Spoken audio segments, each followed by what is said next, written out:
Okay, so today I'm going to do an FTP test at home on the Turbo Trainer. Reason I'm doing it is because I'm recovering from a virus. I'm hoping I'm fully recovered now, so I'm going to test that and see whether I'm back up to what I was or close to before the illness. That way I'll know if I'm over the virus or not. Um, so, what do you need to do an FTP test indoors? You need some software that's going to measure it, something like I'm using TrainerRoad here, and then a few bits of equipment as well. So in the back of my computer, I've got a mini USB ANT Plus dongle, or ANT Plus dongle. They're not expensive, they're about 15 to 20 pounds on Amazon or eBay, probably about $30.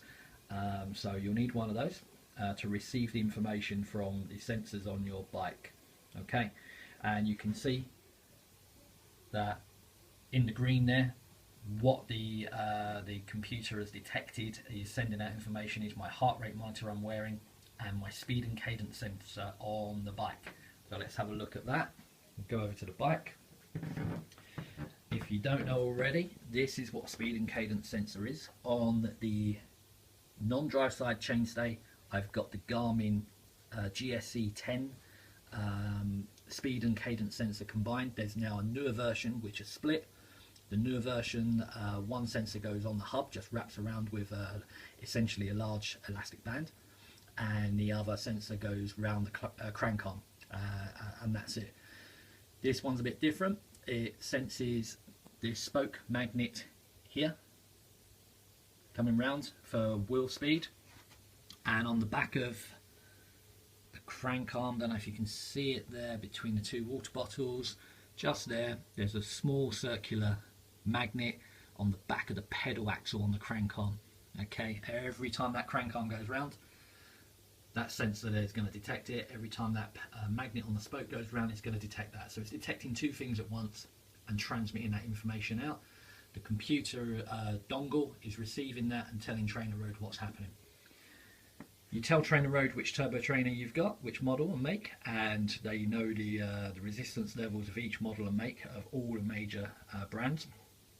With all that information, it can calculate your speed, distance, and probably more importantly, your virtual power. So it's like having a power meter. Okay, you can set that on TrainerRoad to have virtual power. Right, what does an FTP look like on TrainerRoad? So if we go into my workouts here, I've got some that I've favorited. I'm going to look at this 20-minute test. So it's a bit misleading because it's actually an hour long, but the reason they call it a 20-minute test is this large block here is 20 minutes long, and that's where it's measuring you. Okay, so you've got a bit of a warm-up at the beginning. The blue graph is your power. You basically match your power effort to that blue graph.